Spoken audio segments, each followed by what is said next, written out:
he did was speak his mind. Sentenced to life in prison, released by presidential pardon, cited by his colleagues for bravery, Ethiopian journalist Dawit Kebede does not give up. Most of my former cellmates are in exile now. For me, freedom doesn't mean that. Exile is not an ultimate solution for freedom.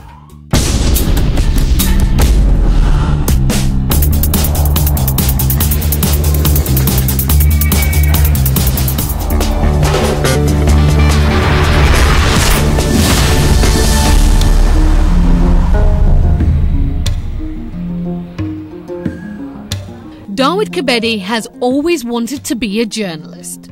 Yeah, starting from when I was 3 and 4 years old, my father used to listen programs from the Voice of America, and I asked my father, what kind of people are talking inside this small machine? So just actually when I ask him, it's clear that I'm interrupting him, and just don't interrupt me, please. They are journalists. If you work hard and you can be like them, and just let me listen such programs. That was what my father said. And okay, what kind of people are those? So the passion starts from this this childhood time. So you know, my dream to be a journalist starts from here. But in Ethiopia today, to be one of those kinds of people is hard, and it can cost you your freedom.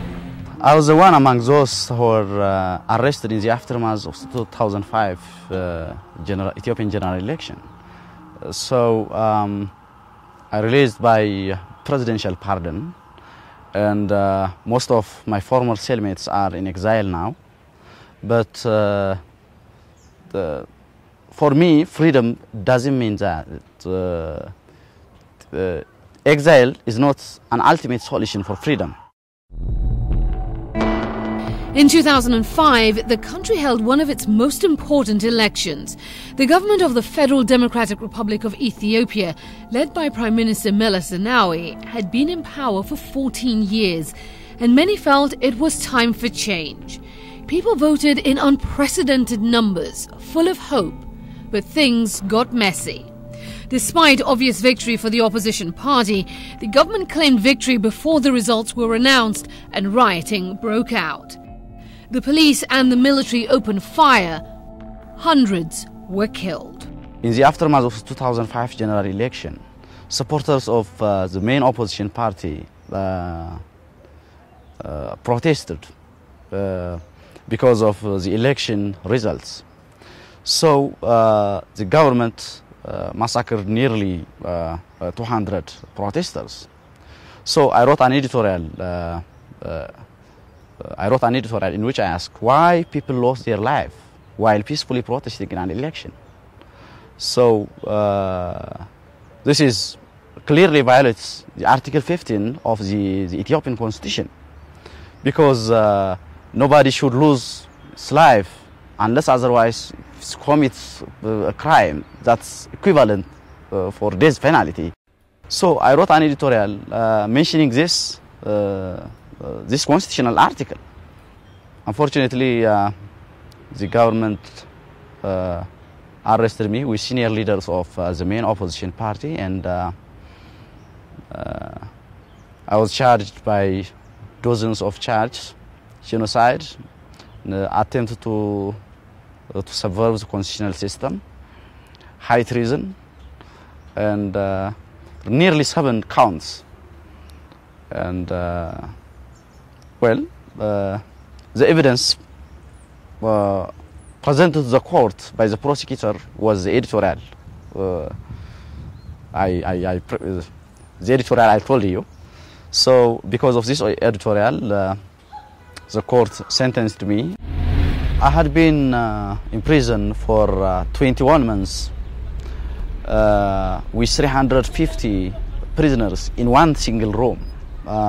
It's not actually a room, it's a medium hall, and 350 prisoners was there, and I spent 21 months in such prison condition. After 21 months, Kebede and other journalists and opposition leaders signed an official pardon just to get out of prison. We get out from the prison, and then my friends, my fellow journalists, preferred to leave the country because they believe that we cannot do under such circumstances.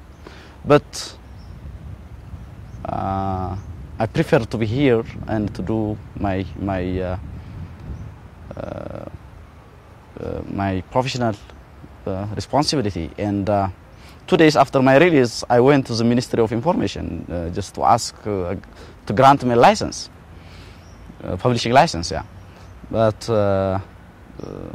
they were not willing on the first step, and they told me that you are blacklisted and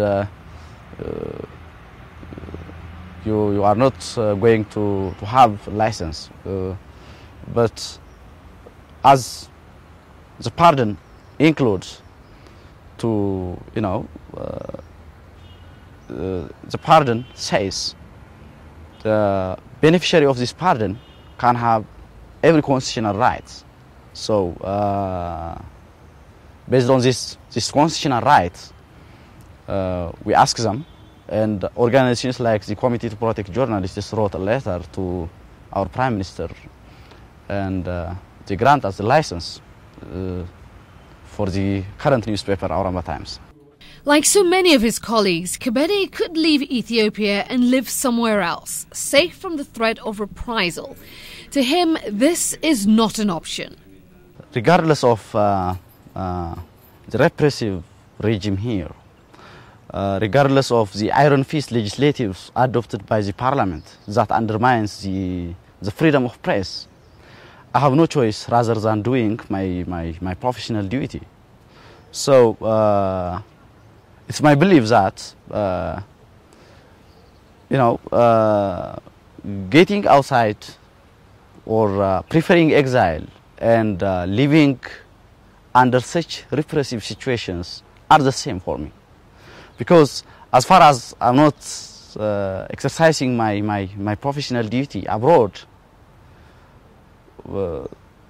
that doesn't replace the ultimate freedom, what I need in my entire life. Coming up next, a brave and principled stance. I will never hesitate from criticizing for the betterment of the nation. Whatever regime can have the power, but this is my ultimate choice here.